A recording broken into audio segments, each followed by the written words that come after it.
And you know, so sometimes they're just up there and they just go, woo, and then there goes your light right into the water.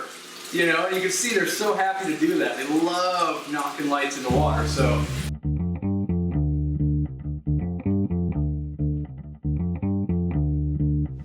Hey guys, Corey from Aquarium Co-op. Today we're going to test the Fluval Fresh 2.0.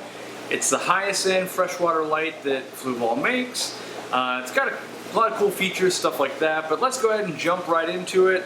You know, nice packaging. If I carry this product, I'm looking forward to shipping it. So, you know, it's got lots of doodads and features. You can control it Wi-Fi if you buy the controller, which is like $1 billion, but you know, it does give you that capability. Let's go ahead and, you know, get it set up here. We're gonna use a PAR meter and test the PAR.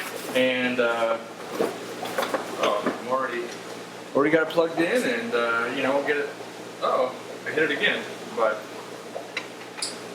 so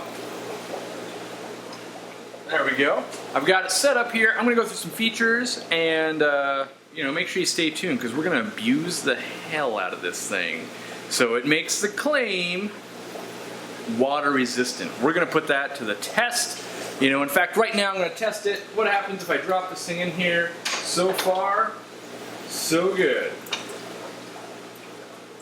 All right, but we're really gonna stress test this thing. Oh, I just broke it. No, I just hit the button. The button over here, don't worry. But I'm really gonna submerge this thing and see like what happens if the cat knocks it in and then it sits there for half an hour. Do we have a dead light or do we have a perfectly good light? And we'll take a look. All right, so what's good and bad about this light? The first thing I hate when a company advertises that this will handle a 3-foot tank because the arms come out. Do I like that functionality? Yes. Do I think it's a gimmick? Yes. But that being said, Fluval's build quality is insanely nice. Like, this is actually metal. It's not, you know, as I call it, rinky-dink. Let me turn this off. It's kind of creating a glare here. Here's the push button. A lot of people have a problem with this. Apparently, if you have cold hands, it doesn't work very well. But you push the button and it changes the mode. And I don't know if they've improved upon this or what, but you know, I'm testing it out and it works fine for me. Also, like right now, we've got it pretty bright. If you press and hold the button, it will get dimmer, and you could have it be this dim or whatever you'd like. Supposedly the Wi-Fi controller lets you do that by phone, and you can dial it in a little more and things like that. Lots of different color LEDs. I think it gives you a decent color output. The fish look pretty good. The optics on the LEDs, it's got a wider spread, and I'm excited to see that because most lights are meant to light 1 foot really well. This is meant to light, you know, wider tanks. So I think that's going to be good. We're going to test the PAR, and then, let me turn this off here, at least down. It's supposed to be water resistant, is I think the actual term. Now I looked all through the instructions, and there is, okay, so it's not water resistant, it says waterproof. I looked through all the instructions, and there was nothing in there that said how long it could be underwater. In fact, in the instructions it says, don't put underwater, which I find hilarious. On the front of the box you say waterproof, and then in the direction it says don't put it underwater, don't put it outside, blah blah blah. But let me get one of these end caps off and show you why I think it's waterproof. So I smartened up and I unplugged this thing because I was literally touching over here going, yeah, it's totally solid, like, yeah, you can, you know, it's all silicone and everything, and it's really well. And then I thought, wait a second, if this isn't correct, I'm now touching water and electricity. That's really dumb. But basically, they just silicone the crap out of everything, and this is with the cap taken off here, and they do that on both ends, and so I think that's what's keeping it waterproof. But let's get into the PAR details, and then we'll get into the stress testing. You know, lots of water on this thing still. I haven't dried it off. One thing I did notice, like I've still got, you know, you can see there's lots of water on my floor. The one thing I did notice is the thing goes a little nuts if you have water. Of course, you can't really see this. Let me turn a different light on to show you. You've got water. If you got water on this button, it picks it up like it's your fingerprint, so it'll keep going through the modes. Now, it's not broken. It's just, you know, if it's wet, if you put water on it, it's going to do that. So let's get it plugged back in. Let's get the PAR meter fired up, and let's see what this thing can do. All right, so as always, we're using the exact same tank here. It's 1 foot from bottom to the top. That means we're taking the PAR meter, or PAR results at 12 inches in the middle, directly under it. Yes, the sensor is about 2 inches tall. That plays into it a little bit, but this is the most current PAR meter you can buy that does. It's calibrated for LEDs and everything. It's not an old one. It's the Apogee meter. And so let's get started with this thing. Boom. If I can show it to you, I'm going to call it like 130, 125 PAR. It depends because of the bubble ripples. That's pretty darn good. Now, we compare that to a Beamworks light. It was putting out lots of PAR too, but the build quality I think is a big difference here. And here's what I really want to stress to you guys. I like this light, and it's not because it's Fluval or anything like that. Let me tell you why I like this light, and let me show you some more things. What I don't like, it's like the most expensive light, all right? But we've already dunked it in water, and it's still going well. If I dunk a Stingray or a Phoenix light, if Phoenix lights even get a little bit of water on them, they crap out instantly. And that's my biggest problem with Phoenix is the lights get a little bit wet, they go kaput, you got nothing left. Now with this light, it's designed to take a beating. It's made out of, actual metal. It's got silicone everywhere. So far, it's helped the test. We're really going to stress test it. But I think one of the biggest things here is you can buy a light, and it's going to work for you because a couple things. One, it's got a 120-degree optical spread. And what that means is basically, like if we look at this tank right here, I've got a Phoenix Ray 2 on this tank in the back, but it's only lighting about a foot well. Now, if I had it in the center, it would light this foot well, but this Fluval light is designed to light like an 18-inch tank really well. It actually will spread it out more, and some people could say, yes, that's a detriment because some of the light will bleed out of your tank, but it also might save you from having to buy a second light. Now, the other feature that I think a lot of people can utilize is this one right here. We can dim it. So let's say you did own this exact aquarium and you wanted to put this 2-foot light on it, but at 125 PAR, that's way too much light unless we're really injecting CO2 and fertilizer doing highlight plants. In theory, we're gonna be able to watch this go down here. If I just hold this button, it's getting dimmer and dimmer. So okay, so now we're at 58 PAR. That's a much more manageable number. Let's see how low we could bring it. So if we were to bring it as low as it goes, that's like 10 or 12 PAR, and that's pretty dim, really. It is pretty dim, but what if today you're really into a high-end planet tank, but next week you have a zebra pleco colony you want to breed and you want dimmer light, or a catfish tank or something like that. So it's versatile. And let's say, today you're just getting started in the hobby with the planet tank, and you go, well, I'm going to start with low light plants. Well, you could, and then you could, let's say we start with something like 29 PAR, and let's say you're going, well, that plant, maybe I'm going to do something a little more technical. Okay, I'm at 55 PAR, and you could just crank this thing up. Boom, we're back in the 130s, 125, 130. I think there's something to be said for that, because one of my most asked questions on the YouTube channel is, what light should I buy? And I've got to go, well, what depth do you have? What tank front to back depth do you have? Things like that, where now I'm thinking I could recommend a Fluval light, and almost no matter what tank they have, it will work. Now, if you have a 375-gallon tank that's 4 feet tall, I can still recommend that light and go, hey, if it's not enough, you're going to need more. But with other lights, I really have to go, well, I'd use this one or that one. For this one, I can just say, I would just use this. Now, I realize this light versus a Beamworks light, this thing's going to be like 2 or 3 times as expensive. You also get, in my opinion, much better build quality. You also get a 3-year warranty. I didn't mention that. The 3-year warranty is huge. I've worked it out, and I said, I got to test this light before I'm going to, commit to this in my store, but I wanted to know if one breaks, what happens? Because with Phoenix, I got to send it back, and, well, that's not even true. I'm not even supposed to do it. You're supposed to send it back. They'll fix it if it's within 90 days, or it might be 6 months. Then they'll send it back to you. Meanwhile, your plants have died. So at my store, I end up loaning out a light or just handing them a new light and taking care of it, and it's a real big pain. I don't like doing it. Fluval says, well, how about this? You hand them a brand new light, we'll make it good on your end, or if it's a transformer that goes, we'll just stock you with more transformers. So you just hand them one, make it a seamless thing, and that's why I'm excited. A company that really wants to stand behind their product instead of, well, you know, they're not cutting the price on the front end so they can take care of you on the back end. If something ever goes wrong, they can take care of you. 3 years, I mean, yeah, that's not 10 years, but come on, compared to 90 days or 6 months or something like that, that's huge.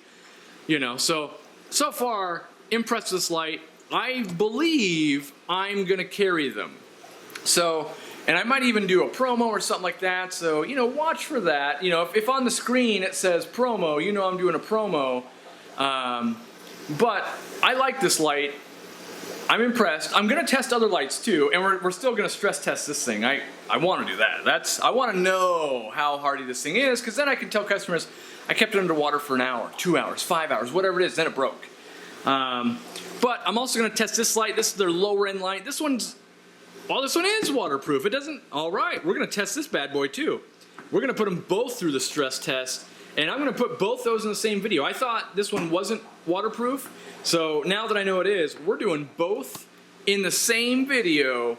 So I'm gonna get this thing started and starting to drown, if you will, and we'll get started working on that. All right, so we've got the torture chamber ready to go. I wanna show another feature that I hadn't realized till right now, and it's a big feature in my opinion, because I'm die-hard Phoenix Fluval, or Phoenix Stingray and 24/7 enthusiast, but one of my biggest complaints is the short cord. 5 or 6 feet is not enough. This cord is like 12 or more feet. This thing is huge, so I'm not gonna have that problem. But here's the stage, okay? Imagine this. Your light, it's sitting up on your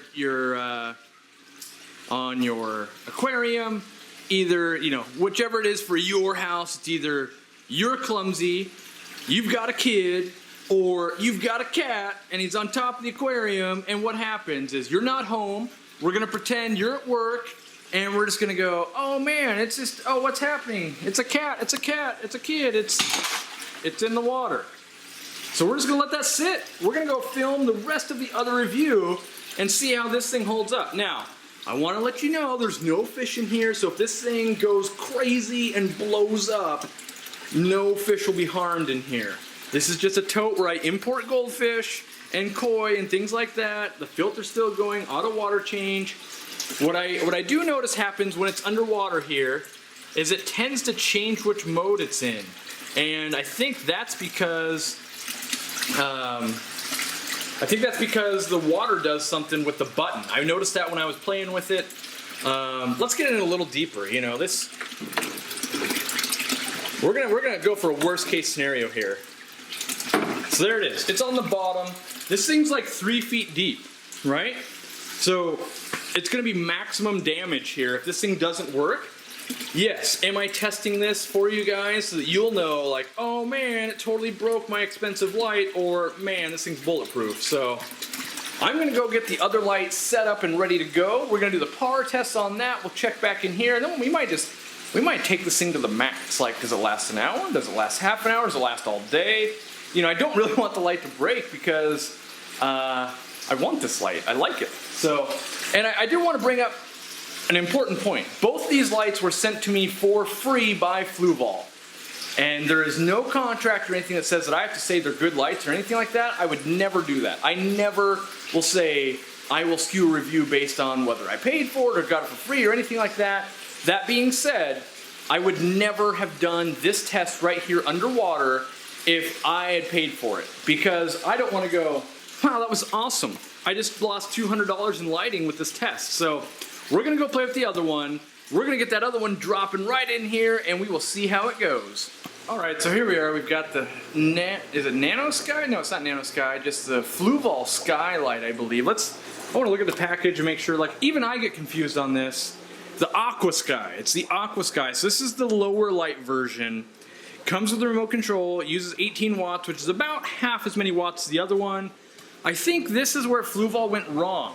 These boxes look very similar, and from a guy like me, I read about the Aquasky not getting too good of reviews, like just on how much light it put out. And so I just discounted the fact that this 2.0 even existed. Like, I didn't even know it existed, I think, until 6 or 8 months ago or something. And, you know, I'm going, yeah, I don't know, I'm not that big on Fluval lighting, but, you know, now that I have them in person, I'm testing them. This is exactly why I like this stuff, because I never carried this product and I never bought one, and now I can play with it. So we've got it set up here. I don't know if on camera, but it's definitely more dim than the other light we tested. It's got the standard remote control doohickey to pick up, you know, what we do. We're getting about 65 to 70 PAR based on, you know, the water surface, which that isn't bad. And we get all these stupid features that I hate, you know, like, ooh, what's it look like when it's a thunderstorm? Let me see how do I do that? Yeah. It's like, ooh, yeah, stuff I'll never use. I think this mode I would use. I think this is the 24-hour cycle. Let me get it in there. Yeah. So I think this would be like sunrise, sunset, all that kind of crap. You know, and there's these modes here that, you know, they're subtly different. I don't know if you guys can see it on the screen, but the color ever so slightly changes with these. Yeah, you can play with, you know, presettings and stuff like that. And you can dim it and do all those things, but I don't find it as intuitive. I don't find the build quality quite as nice. It's not bad by any means. I don't know what the price point is off the top of my head.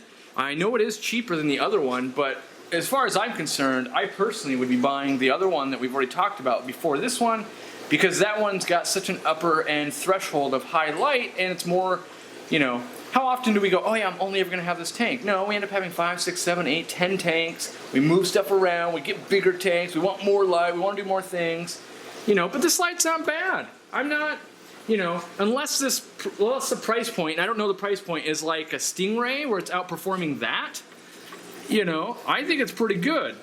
So, oh yeah, I was like, why are we only getting 35 PAR? That doesn't make sense, because I put it in a different mode, that's why. If I go back to like the brighter mode here, yeah, then we're back up in the 65 or so, and that's decent. 65 PAR at you know, a foot. I'm gonna put links to these from Amazon, and if I start selling them on my website, which I think I'm gonna at least sell that other one, because I really like that one so far. You can buy it from me, you know, support this, and that's I guess that's the goal. Is like, oh man, let's support Corey and give him the extra $2 so that he can make more videos like this and stress test and beat stuff down. That's what I want to do. That's kind of fun. So we're gonna set this one up, and guess what? It's got to take a dunk. So now we got to stress test this other light. We mentioned toddlers, cats, and us being clumsy. We did not mention mischievous little dogs that tend to get way up on top of your aquarium and just knock lights right in. So we've got Sassy the mischievous here, and as you can see, she loves being up on top of things like this. And, you know, so sometimes they're just up there and they just go, woo! And then there goes your light right into the water. You know, and you can see they're so happy to do that. They love knocking lights into water. So if you've got a little dog that loves to get on top of your aquarium and knock the lights in, I think this is going to work. So we'll let that sit in there, and we will see just how it goes over time. I think the other one's still holding up, so a lot of air coming out of that one. All right, so at this point, the first light's been in there for at least 20 minutes. This thing's been in here for like a minute now. We're gonna let this sit, you know. I'm gonna take, you know, it's 12:39. Give it at least 20 more minutes or something like that. Like, I can't guarantee that this will hold up in your aquarium for 20 minutes or an hour or whatever, but this is a testament to how much it might be able to endure. Like, if it sits there all day or 3 days while you're on vacation or something, like, well, that's not really the light's fault. But as you can see here, Sassy is just waiting for them to be destroyed. She sits here and waits just because she loves knocking lights from my aquarium straight into tanks. All right, we'll chime in. All right, it's now been an hour since they've been in there, and one of them's starting to geek out. The first one that went in, I'm hoping when we pull this one out, it will work fine, just that it's the sensor on the back of it. So let me go ahead and pull this thing out, and we'll see.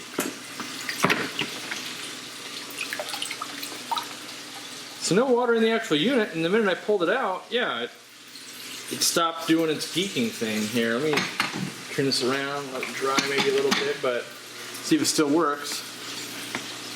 Yeah, totally still working. So I think it was just water on that thing. And yeah, I'm gonna pull this one out too. I'm gonna let them dry. And I think this is a pretty good real life example here. I mean, look at that. That's a lot of water. You know, what more can you really ask for from a lighting company? So let's be real here. Yeah, they're more expensive lights. That's true. But they put out good PAR. They seem to work pretty well. They've got a better, well, I won't say better. They have a different angle spread than other ones. That's good. And then we just submerged it in water for an hour. Now, could it have gone longer? Yeah, maybe it goes 6 days. I have no idea. But I think being an hour underwater is more than reasonable. Because I know for a fact, because I use, like, let's say the Stingray lights, I have roughly 150 to 200 of them in use right now. The second one of those touches water, it's a goner. Like, if you just dip the toe in, just boom, gone. The power supplies can go, so they are just not water resistant at all. Where these things are claimed to be waterproof, and as far as I'm concerned, I would agree. You know, I don't expect, you know, it's not meant to be fully submerged all the time. We've established that. But I think it's reasonable to have one fall into an aquarium and then have it live through it. I mean, 3 feet water depth, you know, unless you're dropping it into a river, I think that's deeper than you're ever going to have it. So that's the most pressure it should ever have. I feel confident that, one, I didn't get hurt. You saw me reach my hand in there, you know, with it plugged in and everything. So I think it's, you know, kind of kid safe. I think it's pet safe. I think it's overall, you know, I think everything to love about it except for the price is there. Everything, you know, long cords, good PAR. So I've decided I'm bringing at least the top tier light in. I don't know, I gotta look and see if I have enough room in my store to carry the other one and the price point and things like that, but as far as I'm concerned, there's a certain caliber of people, they're gonna want a light that's just never gonna break. It comes with 3-year warranty, stuff like that, so I'm giving it my thumbs up. It passed the stress test, it endured my dog, you know, so yeah, I think this is a worthwhile review video. Let me know if you guys liked it or not. I know I said I wasn't gonna do more review videos, but I thought this one was different enough of like, yeah, we're actually gonna try and break this thing. You know, I dropped the remote once while I was setting this thing up, so I think that's a decent test. I would encourage you guys, if you're looking for a light, to buy one. You know, I like this light quite a bit. If you're on a budget though, Beamworks is pretty good. As long as it's not, I guarantee you that thing's not gonna take the water dunk, but. So, go ahead and check out the other videos. Thanks for watching, guys, and we'll see you next week. And don't forget the live streams every Sunday, 3 p.m. Eastern and 8 p.m. Eastern. We'll see you there. Thanks, guys.